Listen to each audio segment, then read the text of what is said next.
Hello everyone, Hindi अध्ययन with Priyanka channel में आपका स्वागत है। अगर हमारी वीडियो आपको पसंद आ रही है तो चैनल को सब्सक्राइब करें, लाइक करें एंड शेयर करें। चलिए आज हम लोग का क्लास कहानी का है। इसके पहले का क्लास में एक कहानी हम लोग कर लिए हैं। यूजीसी नेट में लगे कहानी 21 टोटल कहानी है, उसमें से एक कहानी टोकरी भर मिट्टी हो चुका है। आप लोग जाके पिछले वाले वीडियो में देख सकते हैं। चलिए आज का कहानी शुरुआत करते हैं।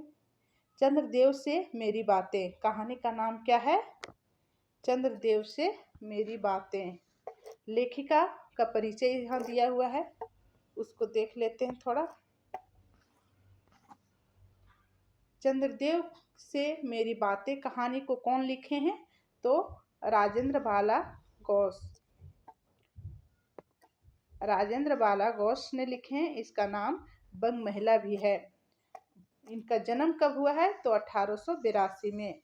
एग्जाम की दृष्टि से अगर देखा जाए तो कहानी मतलब सिलेबस में लगे कहानी का लेखक और कहानी का प्रकाशन और लेखक का जन्म ये बहुत इम्पोर्टेंट होता है। तो इनका जन्म कब हुआ है? 1882 में और मृत्यु 1951 में। चलिए कुछ इसका इम्पोर्टेंट चीज जान लेते हैं लेखिका के बारे में। उनका जन्म यानी कि राजेंद्र बाला घोष का जन्म 1882 में वाराणसी में हुआ था। कब हुआ था? तो 1882 में। ठीक है, नोट करते चलिएगा। आपके पिता का नाम रामप्रश्न घोष तथा माता का नाम, पिता का नाम क्या था? रामप्रश्न घोष। हाँ, और माता का नाम निदरवासिनी घोष। क्या था? निदरवासिनी घोष था। उनका परिवार वाराणसी का एक प्रतिनिष्ठ बंगाली परिवार था। क्या था?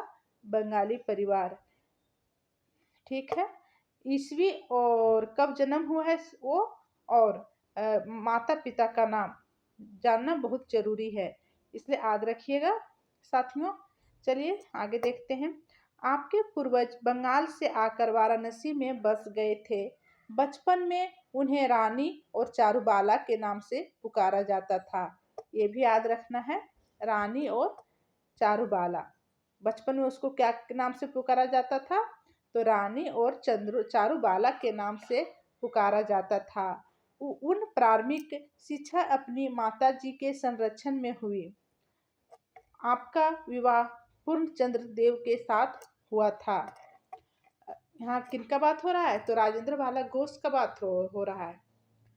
उनका विवाह, आपका विवाह पूर्णचंद्र देव के साथ हुआ था। आप एक साहित्यिक रुचि वाली महिला थी। 1904 से 1917 तक बंग महिला की रचनाएं विभिन्न प्रतिष्ठित पत्रिकाओं में प्रकाशित होती रही। इसी बीच अपने 2 बच्चों के असमय निधन और 1916 में पति के देहांत से वे बुरी तरह टूट गई। उनके 2 बच्चे थे। जब तक ये 1904 से 1917 के बीच उनके पास 2 घटनाएं हुई। एक तो उनके 2 बच्चे थे, उनका निधन हो गया, और दूसरी उनके पति का भी देहांत 1916 में हो जाती है। इन आघातों के कारण आपकी वाणी मौन हो गई और सृजन भी बंद हो गया। 24 फरवरी 1951 को मिर्जापुर में आपका देहांत हो गया। कब हुआ? तो 24 फरवरी 1951 मिर्जापुर में आपका देहांत हो गया। इतना याद रखिएगा। प्रमुख कृतियां बहुत इंपॉर्टेंट है इनकी कृतियां।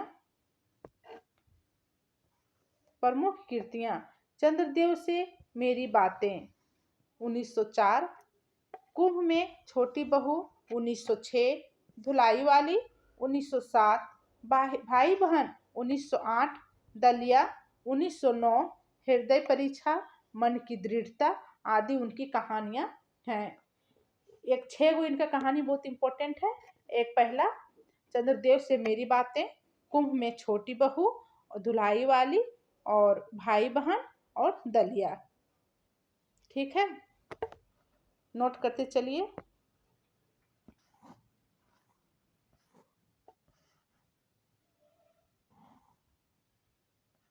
कुछ यहाँ महत्वपूर्ण बिंदु है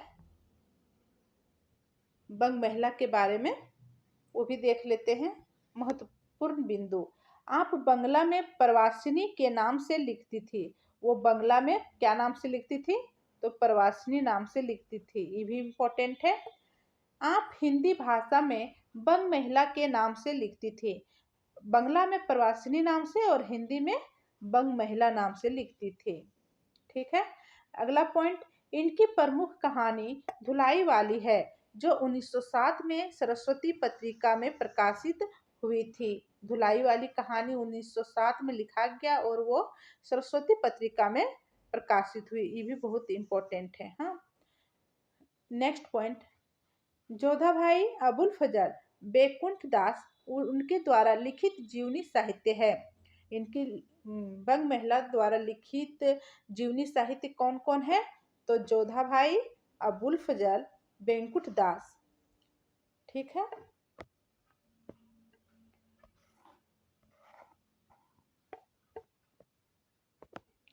नेक्स्ट पॉइंट, इनकी कहानी संग्रह का नाम कुसुम है, ये भी वेरी वेरी इंपॉर्टेंट। इनकी कहानी संग्रह का नाम क्या है? तो कुसुम है। इन्हें बंग महिला के नाम से डॉक्टर रामचंद्र शुक्ल ने संबोधित करना प्रारंभ किया था। ये भी बहुत इंपॉर्टेंट है कि बंग महिला के नाम से कौन संबोधित किए थे? तो डॉक्टर रामचंद्र शुक्ल ने। ठीक है, चलिए, कि इनके लेखक के बारे में था इतना हम लोग जान लिए राजेंद्र बाला घोष के बारे में। अब हम लोग यहाँ कहानी के बारे में जानेंगे और पढ़ेंगे। वीडियो का अंत तक बने रहें और अच्छे से कहानी को सुने और समझें। ठीक है, कहानी है चंद्रदेव से मेरी बातें। ठीक है, 1904 में लिखा गया है और राजेंद्र बाला घोष ने लिखे हैं। ठीक है, कहानीकार राजेंद्र बाला घोष, बंग महिला। इम्पोर्टेंट, प्रकाशन वर्ष 1904, प्रकाशन और पत्रिका सरस्वती, पात्र भगवान चंद्रदेव, इनका पात्र एक ही है, भगवान चंद्रदेव, शैली पत्रात्मक, ये सब बहुत बहुत इम्पोर्टेंट है। चलिए, उद्देश्य और विषय के बारे में जान लेते हैं। तो उद्देश्य है चंद्रदेव के माध्यम से लॉर्ड कर्जन पर व्यंग्य तथा देश की बदहाल आर्थिक दशा व देश में फैली बेरोजगारी का चित्रण। ठीक है, चंद्रदेव के माध्यम से लॉर्ड कर्जन पर व्यंग्य तथा देश की बदहाल आर्थिक दशा व देश में फैली बेरोजगारी का चित्रण इनका विषय है। विषय भी बहुत इंपॉर्टेंट रहता है। चलिए, अब कहानी हम लोग पढ़ेंगे। इतना दूर देख लिए, अब यहाँ से कहानी स्टार्टिंग होता है। ठीक है, कहानी, भगवान चंद्रदेव क्या है? भगवान चंद्रदेव, आपके कमलवत कोमल चरणों में इस दासी का अनेक बार प्रणाम। आज मैं आपसे दो चार बातें करने की इच्छा रखती हूँ। देखो, सुनी अनसुनी सी मत कर जाना, अपने बड़पन की ओर ध्यान देना।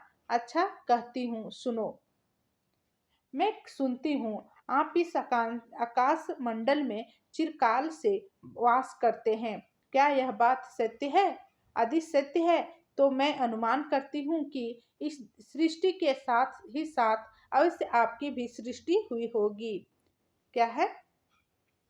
मैं अनुमान करती हूँ कि इस सृष्टि के साथ साथ अवश्य आपकी भी सृष्टि हुई होगी। तब तो आप ढेर दिन के पुराने बूढ़े कहे जा सकते हैं। यह क्यों? क्या आपका डिपार्टमेंट महकमे में ट्रांसफर बदली होने का नियम नहीं है? ये पूछ रहे हैं। क्या आपकी गवर्नमेंट पेंशन भी नहीं देती? बड़े खेद की बात है। यदि आप हमारी न्यायशीलता गवर्नमेंट के विभाग इस एक मिनट इस क्या आपकी गवर्नमेंट पेंशन भी नहीं देती? बड़े खेद की बात है। यदि आप हमारी न्यायशीलता गवर्नमेंट के किसी किसी विभाग में सर्विस नौकरी करते होते तो अब तक आपकी बहुत कुछ पदोन्नति हो गई होती और ऐसी पोस्ट पर रहकर भारत के कितने ही सुरमई नगर, पर्वत, जंगल और झाड़ियों में भ्रमण करते। अंत में इस वृद्ध अवस्था में पेंशन प्राप्त कर काशी जैसे पुनीत और शांति धाम में बैठकर हरि नाम स्मरण करके अपना परलोक बनाते। यह हमारी बड़ी बड़ी भारी भूल हुई। भगवान चंद्रदेव क्षमा कीजिए, आप तो अमर हैं।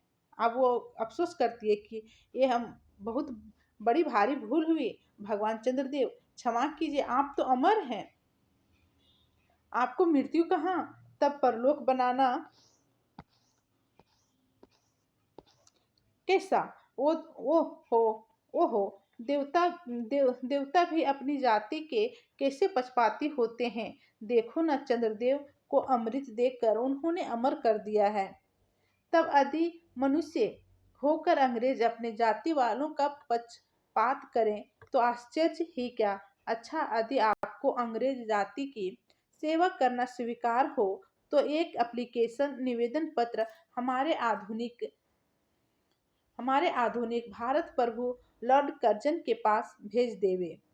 आशा है कि आपको आदरपूर्वक अवश्य आह्वान करेंगे, क्योंकि आप अधम भारतवासियों के भांति कृष्णांग तो है ही नहीं जो आपको अच्छी नौकरी देने में उनकी गोरांग जाति।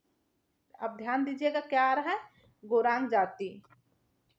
ये सभी छोटा छोटा पॉइंट हम लोग देखते चलेंगे, ये सब एग्जाम में पूछा जा सकता है।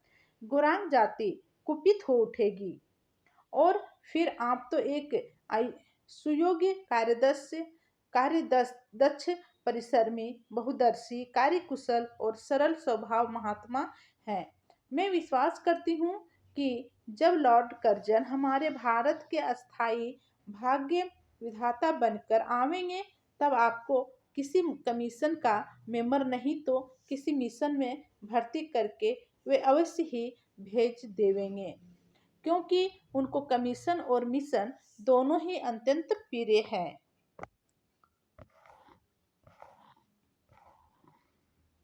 क्या कह रहा है?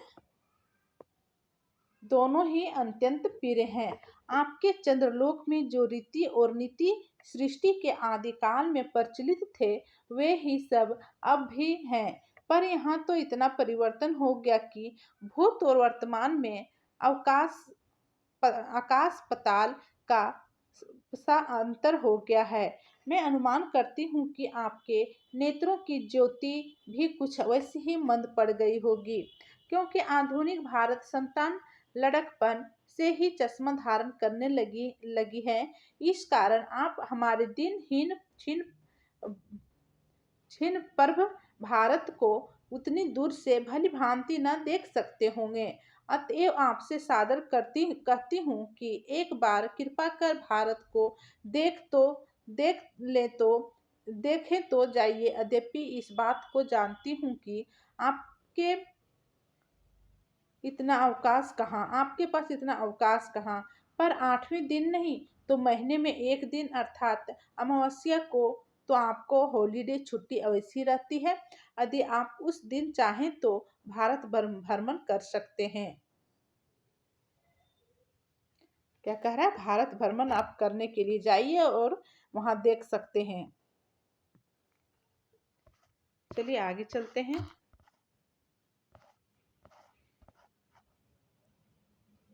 कहता है, इस भ्रमण में आपको कितने ही नूतन दृश्य देखने को मिलेंगे जिसे देखकर आपकी बुद्धि जरूर चकरा जाएगी।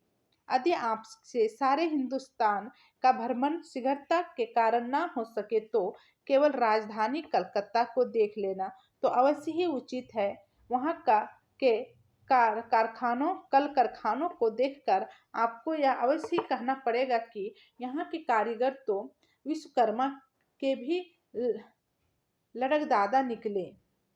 यही यही क्यों आपकी प्रिय आपकी प्रिय सहयोगिनी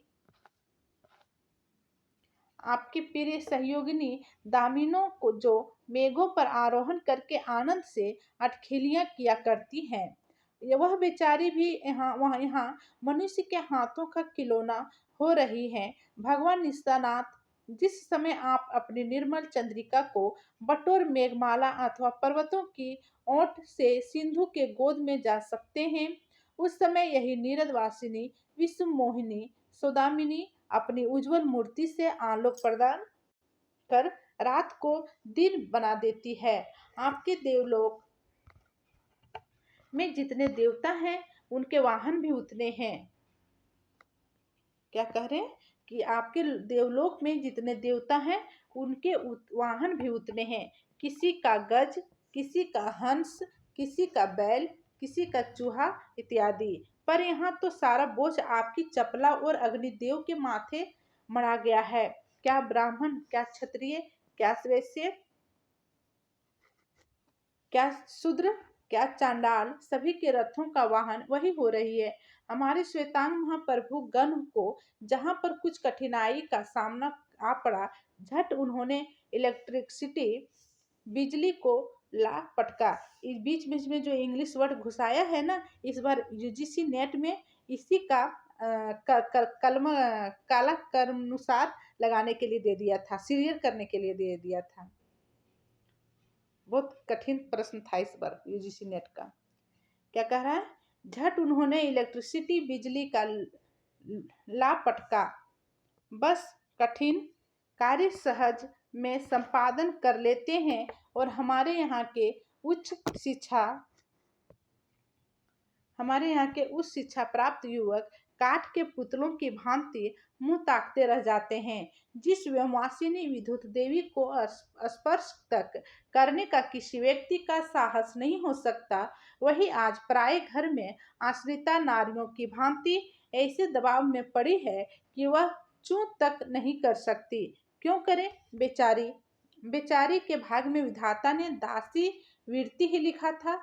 हरिप द्वार त्रिलोकीय पावनी सुरसुरी के भी खोटे दिन आए हैं। वह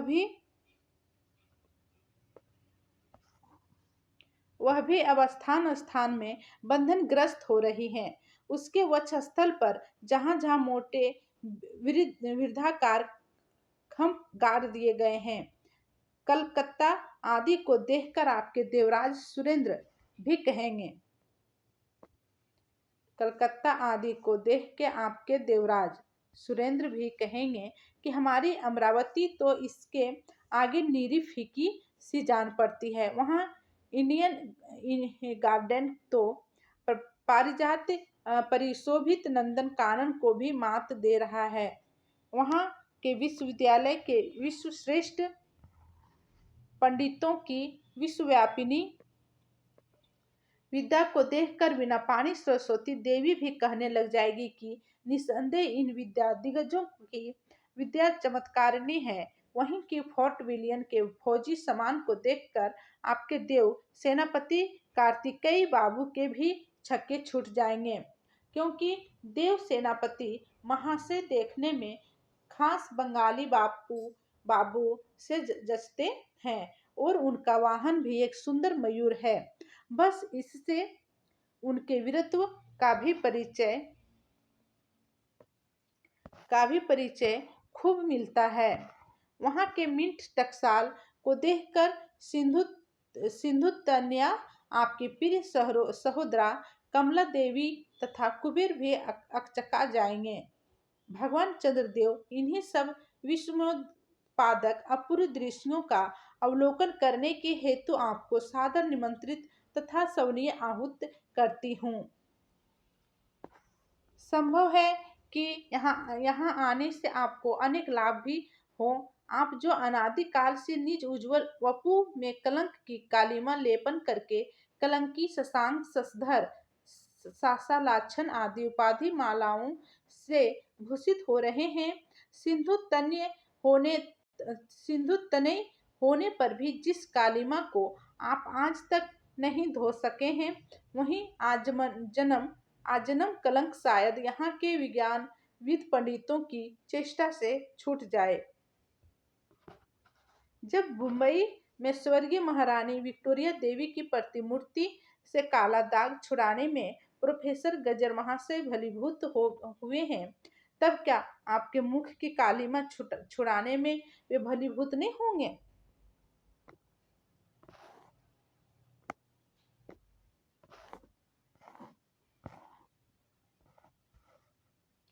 शायद आप पर यह बात भी अभी तक विदित नहीं हुई कि आप और आपके स्वामी सूर्य भगवान पर जब हमारे भूमंडल की छाया पड़ती है, तभी आप लोगों पर ग्रहण लगता है।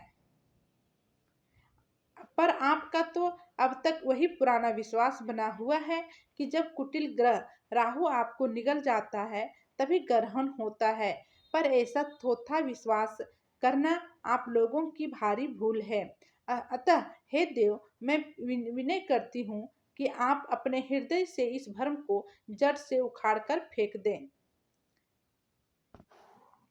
अब भारत में ना तो आपके और ना आपके स्वामी भू नभास्कार सूर्य महाशय के ही वंशधरों का साम्राज्य है, और ना अब भारत की वह सस्य श्यामला स्वर्ण परसुता मूर्ति ही है। अब तो आप लोगों किसके अज्ञात एक के अन्य द्वीपवासी परम शक्तिमान गौरांग महाप्रभु इस सुविशाल भारतवर्ष का राज्य वैभव भोग रहे हैं। अब तक मैंने जिन बातों का वर्णन आपसे स्थूल रूप में किया, वह सब इन्हीं विशारद गौरांग प्रभुओं के कृपा कटाक्ष का परिणाम है। वो तो यहाँ प्रतिवर्ष पदवी दान के समय कितने ही राज्य विहीन राजाओं की सृष्टि हुआ करती है, पर आपके वंशधारों में जो दो चार राजा महाराजा नाम मात्र के हैं, भी वे काठ के पुतली की भांति हैं। जैसे उन्हें उनके रक्षक नचाते हैं, वैसे ही वे नाचते हैं। वे इतनी भी जानकारी नहीं रखते कि उनके राज्य में क्या हो रहा है, उनकी प्रजा दुखी है या सुखी। यदि आप कभी भारत भ्रमण करने को आए तो अपने फैमिली डॉक्टर धन्वंतरी महाशय को और देवताओं के चीफ जस्टिस चित्रगुप्त जी को साथ अवश्य लेते आए। आशा है कि धन्वंतरी महाशय यहाँ के डॉक्टरों के सन्निकट चिकित्सा संबंधी बहुत कुछ शिक्षा का लाभ कर सकेंगे। यदि फ्लेग महाराज ईश्वर न करे आपके चंद्रलोक या देवलोक में घुस पड़े, तो वहां से उनको निकालना कुछ सहज बात ना होगी। यही जब चिकित्सा शास्त्र के बड़े बड़े पारदर्शी उन पर विजय नहीं पा सकते, तब वहां आपके देवलोक में जड़ी बूटियों के प्रयोग से क्या होगा। यहाँ के इंडियन पिनल कोड की धाराओं को देखकर, क्या कह रहा है, यहाँ के इंडियन पिनल कोड की धाराओं को देखकर चित्रगुप्त जी महाराज अपने यहाँ की दंड विधि कानून को बहुत कुछ सुधार सकते हैं। और यदि बोझ ना हो तो यहाँ से वे दो चार टाइपराइटर भी खरीद ले जाएं। जब फ्लेग महाराज के अपार अनुग्रह से उनके ऑफिस में कार्य की अधिकता होवे, तब उनसे उनकी राइट्स के काम में बहुत ही सुविधा और सहायता पहुंचेगी। वे लोग दो दिन का काम 2 घंटे में कर डालेंगे। अच्छा, अब मैं आपसे विदा होती हूँ। एक कथन पूछा जा सकता है, क्या कह रही? अच्छा, अब मैं विदा होती हूँ। सॉरी। मैंने तो आपसे इतनी बातें कही, पर खेद है आपने उनके अनुकूल या प्रतिकूल एक बात भी उत्तर ना दिया। परंतु आपके इस मोनावलंबन को मैं स्वीकार का सूचक समझती हूँ। अच्छा, तो मेरी प्रार्थना को कबूल करके एक दफा यहाँ आएगा जरूर। बंग महिला राजेंद्र बाला घोष, सरस्वती पत्रिका में 1904 में छपी। अब मुख्य बिंदु देख लेते हैं इसका और कथन इस कहानी का। मुख्य बिंदु है अंग्रेज जाति की सेवा करना हो तो एप्लीकेशन निवेदन पत्र किसे भेजें? तो आधुनिक भारत प्रभु लॉर्ड कर्जन को। किसको भेजना है?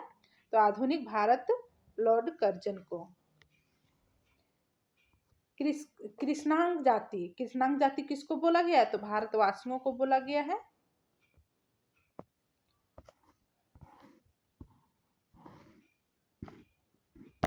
और गोरांग जाति किसको बोला गया है? तो अंग्रेजों को बोला गया है। कृषांग जाति किसको बोला गया है? तो यहाँ देखिए भारतवासियों को, और गोरांग जाति अंग्रेजों को बोला गया है। Next point, Lord Curzon Bharat के क्या बनकर आए थे? तो अस्थाई भाग्य विधाता। क्या बनकर आए थे? अस्थाई भाग्य विधाता। आपके चंद्रलोक में जो रीति और नीति सृष्टि के आदिकाल में प्रचलित थे वे सब अब भी हैं। नेक्स्ट, इतना परिवर्तन हो गया कि भूत और वर्तमान में आकाश पताल सा अंतर हो गया। नेक्स्ट, लॉर्ड कर्जन भारत का किस दिन भ्रमण करने जा सकते हैं? तो अमावस्या को। नेक्स्ट पॉइंट, लॉर्ड कर्जन को भारत में विशिष्ट रूप से किस स्थान का भ्रमण करने को कहा गया? केवल राजधानी कलकत्ता को।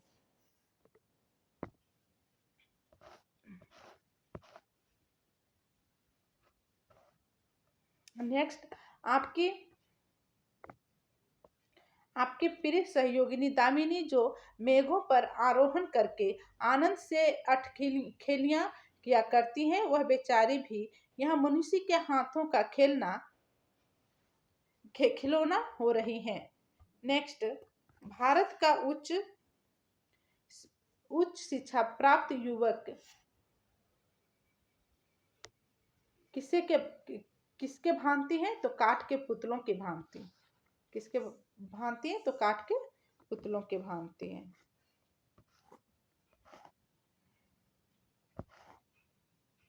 नेक्स्ट पॉइंट, कलकत्ता को देखकर देवराज सुरेंद्र चंद्रदेव ने क्या कहा?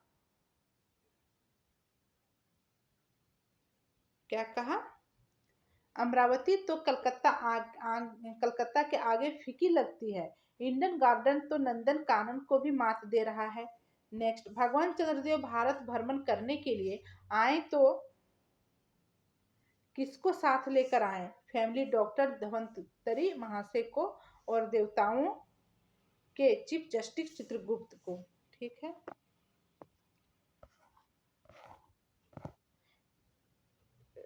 नेक्स्ट पॉइंट क्या है? कलकत्ता में कौन सा रोग फैल रहा था? तो फ्लैग। श्वेतांक महाप्रभु गण भारतवासियों के लिए। सुयोग्य कार्य दक्ष परिश्रमी बहुदर्शी कार्यकुशल और सरल स्वभाव महात्मा लॉर्ड कर्जन। ठीक है।